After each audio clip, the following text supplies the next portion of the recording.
Olá pessoal, meu nome é Luiz Henrique, eu sou médico. Hoje eu estou introduzindo um vídeo para falar um pouquinho com vocês sobre a importância da saúde pública, do SUS, nosso Sistema Único de Saúde.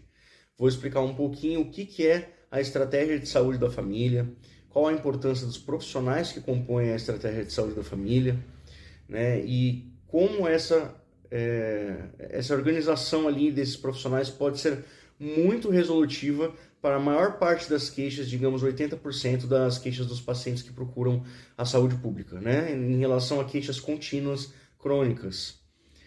Então vamos lá, eu delimitei alguns tópicos para a gente discutir.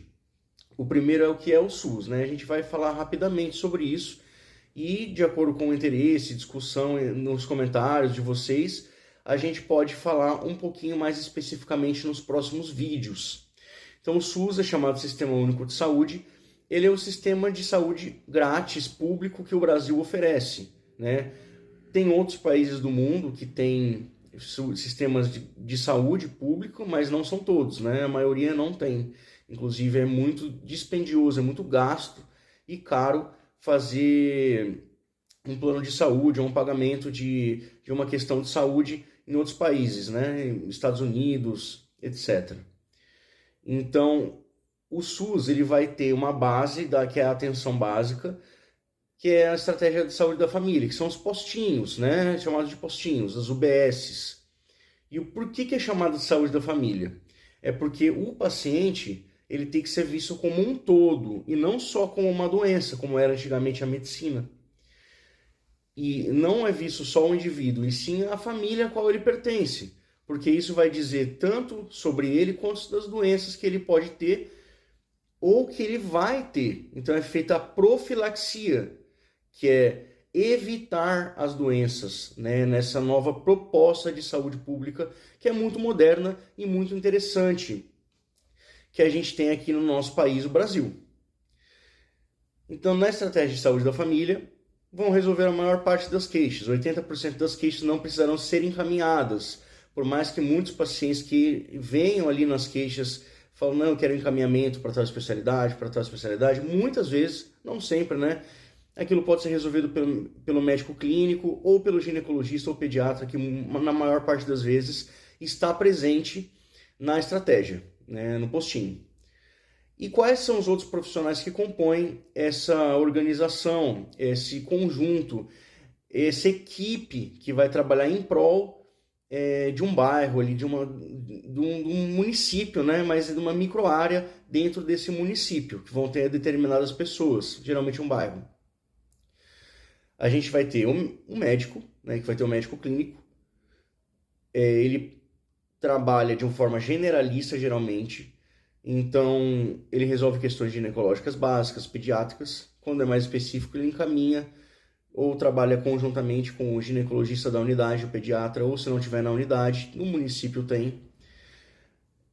Aí vai ter o ginecologista, o pediatra, como eu falei, para algumas questões.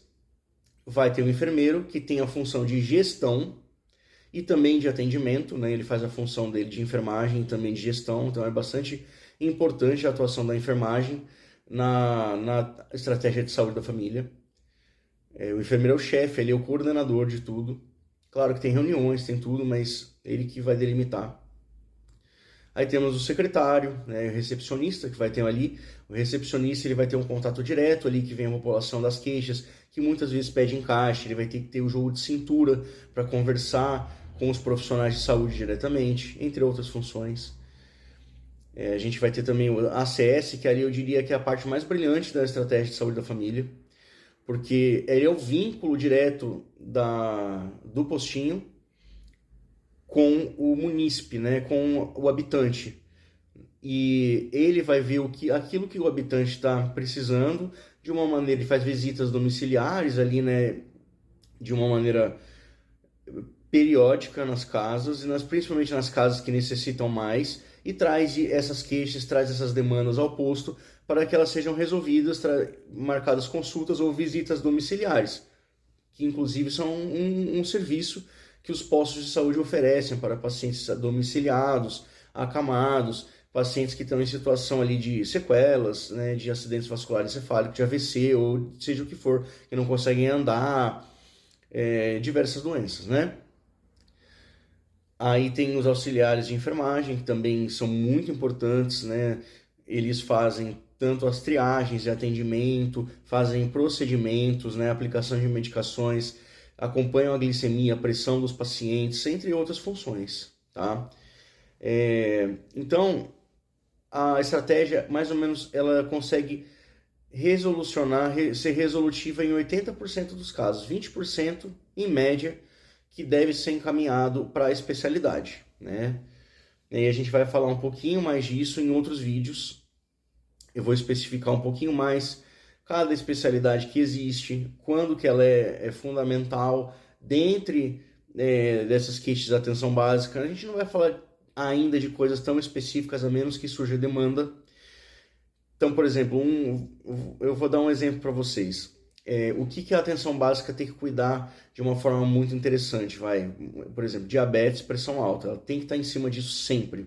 Os pacientes que têm diabetes, pressão alta, têm que fazer exame de 6 meses, tem que ser visualizados de perto, que eles têm um risco cardiovascular maior. Então, esses pacientes, eles têm que fazer também uma triagem oftalmológica. Então, ver o fundo de olho do paciente. Por quê? Porque o paciente que tem diabetes, que tem pressão alta, ele pode ter complicações na retina.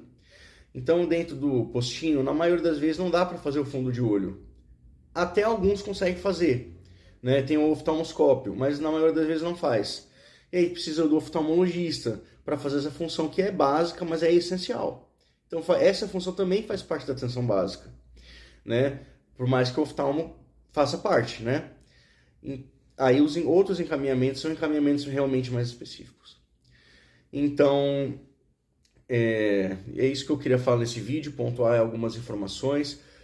Eu queria pedir para vocês colocarem aí nos comentários as dúvidas que vocês tiverem, são muito bem-vindas. Assim, eu vou ficar muito feliz, né, de poder responder as dúvidas de vocês, qualquer coisa mesmo, tá? Tanto relacionado ao vídeo, quanto relacionado a qualquer dúvida sobre saúde. E vou pedir que siga, curte, compartilha, por favor. E até o próximo vídeo. Um abraço a todos.